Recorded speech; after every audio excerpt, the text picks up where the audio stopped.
At one time, the social media community was captivated by the extravagant lifestyle of Ramon Olorunwa Abbas, better known as Hushpuppi, the man who seemingly had it all. He flaunted luxury cars, designer clothes, and a lifestyle most people could only dream of.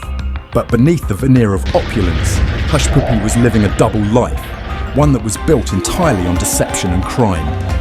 The man who appeared to be a self-made millionaire was in fact orchestrating some of the most elaborate online fraud schemes the world had ever seen. Join us as we uncover the shocking truth behind Hushpuppi's rise to infamy, his eventual downfall, and the impact his actions had on countless victims around the globe.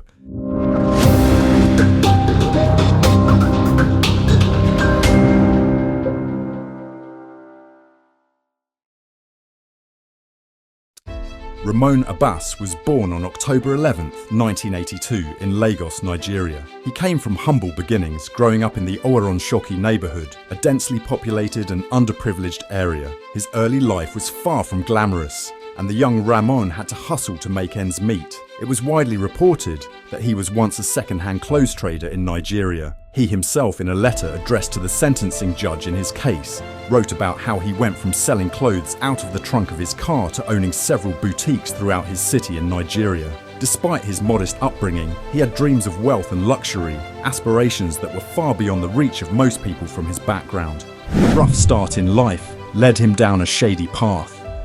The word Yahoo might mean an internet company to some, but to Abbas it meant something darker: fraud. In the early 2000s, many young men in Lagos, stuck in a cycle of unemployment, turned to internet fraud schemes. Abbas and others like him were involved in scamming people using free email services courtesy of Yahoo Mail. They were known as Yahoo Boys, targeting anyone too trusting to see through their lies. Their scams weren't about hacking in the traditional sense, more about manipulation and exploiting weaknesses. These schemes grew more complex over the years, evolving from petty frauds to major financial deceptions involving fake romances and business deals. As a young man, Abbas was known for his ambition to rise above his circumstances. In 2014, he left Nigeria for Kuala Lumpur, the capital city of Malaysia, in search of better opportunities.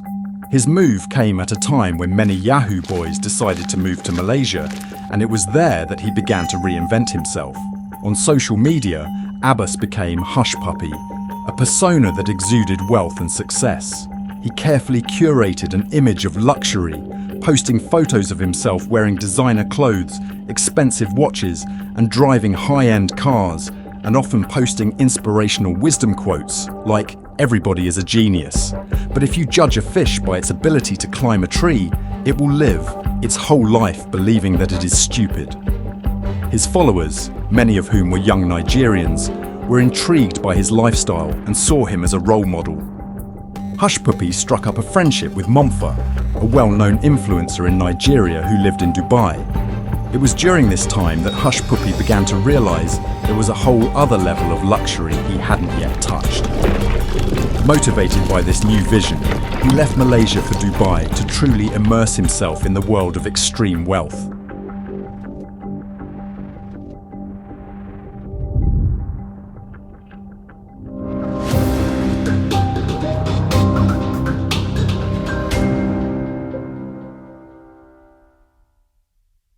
Upon arriving in Dubai, Hushpuppi was thrust into the lifestyle of the ultra-rich. He secured a lavish penthouse at the exclusive Palazzo Versace hotel and filled his closets with the latest designer fashion. He collected exclusive sneakers, some custom-made, others so rare they were only produced once. His new home also boasted a basement parking garage, overflowing with luxury cars like Ferraris and Bentleys. He often attended high-profile events like the Formula One races and other prestigious gatherings in Dubai. He had truly entered the elite circle, living an unimaginable lifestyle.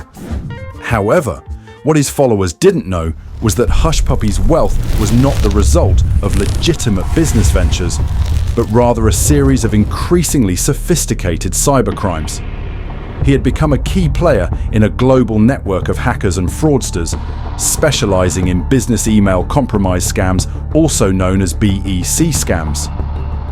Now, You might be wondering what a BEC scam is. A BEC scam is a form of cyber attack in which financially motivated bad actors trick unsuspecting executives and employees into sending money or sensitive data to fraudulent accounts. This is usually accomplished by using a variety of phishing techniques via email that manipulate users into transferring money or data. Hushpuppi and his associates meticulously planned and executed these scams and were ultimately able to be so convincing that even the most vigilant companies were often fooled. The amounts of money involved were staggering. In one particularly audacious scam, he and his gang attempted to steal $100 million from an English Premier League football club. While that particular heist was foiled, many others were not, including scumming a prominent New York-based law firm out of almost $1 million.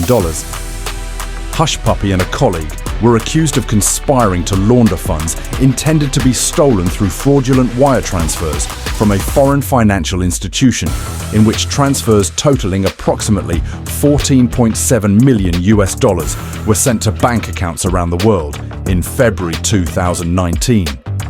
Though the affidavit did not name any bank, according to Forbes, the date of the attack and amount mentioned in the affidavit matched that of the attack on Malta's Bank of Valletta. The proceeds from these and other crimes allowed Hushpuppi to live a life of extravagance. He had made it. He was on top of the world. But little did he know his frequent displays of wealth had attracted the exact kind of attention he should have avoided.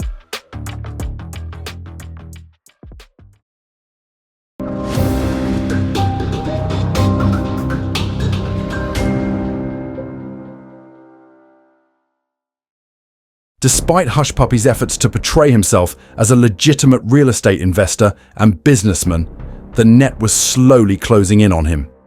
His frequent displays of wealth and the sheer scale of his operations had attracted the attention of multiple law enforcement agencies, including the FBI and Interpol. The FBI cracked down on a notorious Canadian money launderer known as Galeb Al-Omari.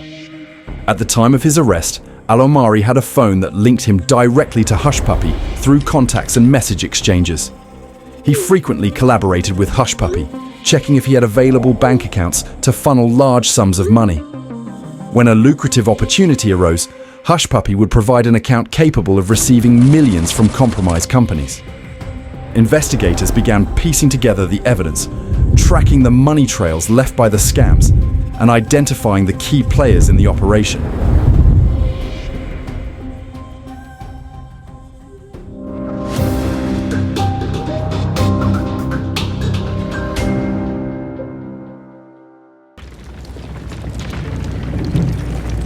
In June 2020, the walls finally came crashing down.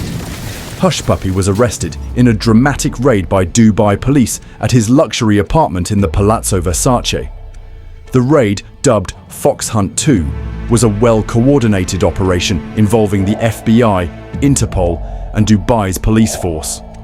It was a scene straight out of a movie, with law enforcement officers storming the building and apprehending Hushpuppi and his associates. The arrest was a significant moment in the fight against cybercrime, as Hushpuppi had been one of the most high-profile figures in the online fraud world. The evidence seized during the raid was overwhelming. Authorities recovered nearly $41 million in cash, 13 luxury cars valued at $6.8 million, and a trove of incriminating documents and electronic devices.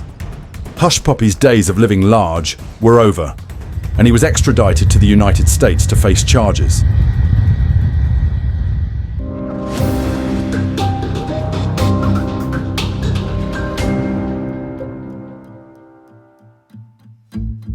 The arrest of Hushpuppi sent shockwaves through the world of cybercrime.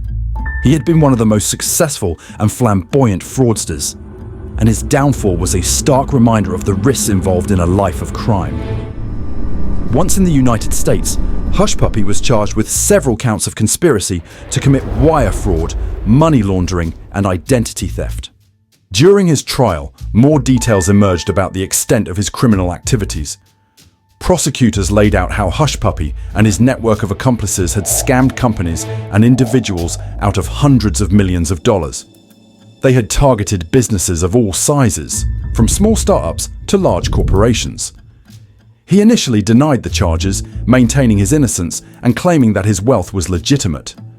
However, faced with the mountain of evidence against him, on April 20, 2021, he admitted his involvement in a conspiracy to defraud a Qatari businessman of more than $1 million. He also admitted to being involved in several other cyber and business email compromise schemes that cumulatively caused more than $24 million in losses. His guilty plea was part of a deal with prosecutors, and in exchange, he provided information about his accomplices and the inner workings of the cybercrime network. Despite his cooperation, the magnitude of Hushpuppi's crimes meant that he was facing a lengthy prison sentence. On November 8, 2022, he was sentenced to 11 years in federal prison. He is currently imprisoned at the Federal Correctional Institute Fort Dix in New Jersey and has a scheduled release date of August 6, 2029. Hushpuppi's story highlights the growing problem of cybercrime, particularly in countries like Nigeria, where economic hardship drives many young people to seek quick and easy ways to make money. The Nigerian government, in response to the international attention brought by the case, vowed to crack down on cybercrime and improve its cooperation with global law enforcement agencies. For the victims of Hushpuppi's scams, justice was bittersweet. While the mastermind was brought to justice, many of them were left with little hope of recovering their lost funds. If you enjoyed this video, be sure to check out the next one that covers the crazy scandal that rocked a popular fast food chain restaurant. See you there!